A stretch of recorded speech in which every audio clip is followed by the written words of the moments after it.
And welcome back, my friends. We're honored to be joined by retired Air Force Lieutenant General Thomas McInerney. Sir, thank you for your service to the country on this Veterans Day. We appreciate having you here. And unfortunately, we're talking about election security today. Now, many folks and viewers have been hearing a lot about something called HAMMER and SCORECARD. First, tell everybody what it is.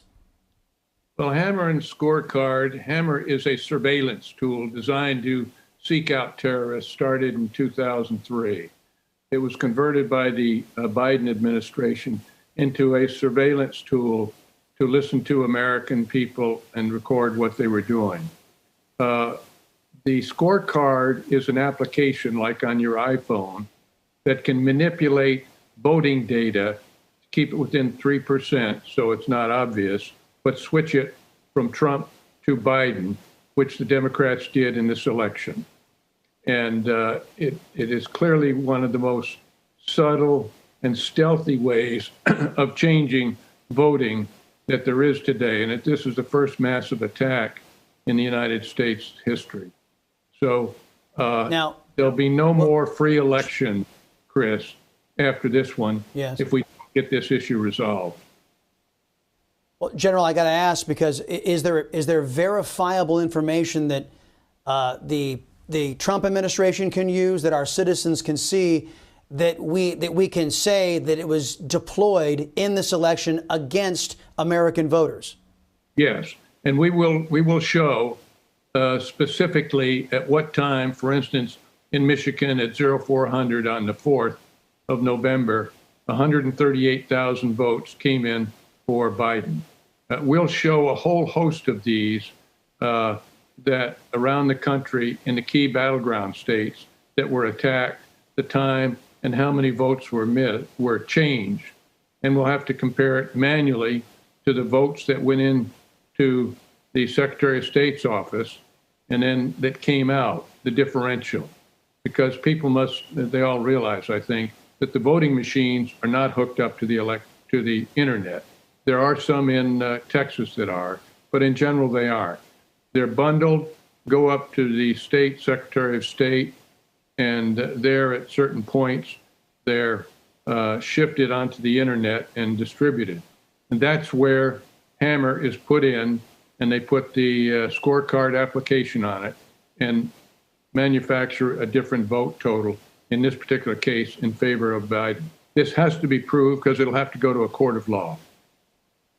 In general, of course, this all begs the question now, if this is going to be demonstrated and shown, who has the sophistication and the technology advanced enough to pull something like this off? If this did happen, who did it to us?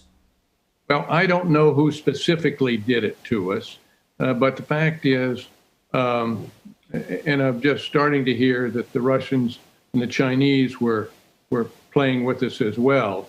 And so I can't give you the names. I can tell you that Jim Clapper and John Brennan, the former DNI and former director of the CIA, were involved with the program. 2 weeks after President Obama came in, they shifted it over to a separate CIA facility and went and started listening to U.S. So the people I don't know exactly, but it benefited the Democratic Party.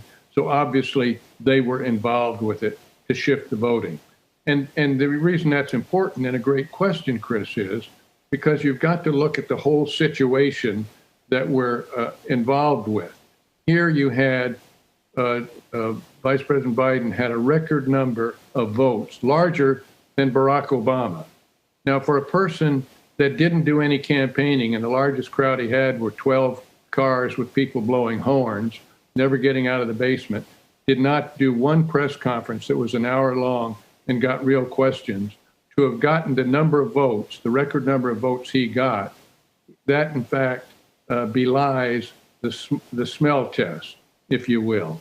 And so these other, what we call points of interest or patterns of behavior is the best term. The patterns of behavior don't track. Look at the down low voting from the House. Not one Republican lost his seat that ran again. Look at the number of House seats the Democrats lost. look at the Senate is going to go, I believe, in favor of the Republicans with the 2 Georgian. But the fact was, if the weight of voting was so strong for Biden, why don't the down ballots reflect that? So it's the patterns of behavior that we've got to look at, and it's a sniff test. This doesn't make sense the way it turned out. And the reason is because people aren't really aware of cyber warfare and what the Democratic Party did to shift those votes. Wow. General, first off, thank you for the service of the country. Thank you for coming on and explaining to us with such clarity what potentially might have happened. A lot of folks looking for explanations, and a lot of folks have been bombarding my inbox with what is Hammer and Scorecard, and we appreciate you carving out time. Newsmax TV is now America's fastest growing cable news channel. We give you the real news you need. So subscribe to our YouTube channel and give us a thumbs up. If you like this video, share it with your friends. Newsmax TV streams live on YouTube for free. Newsmax TV, real news for real people.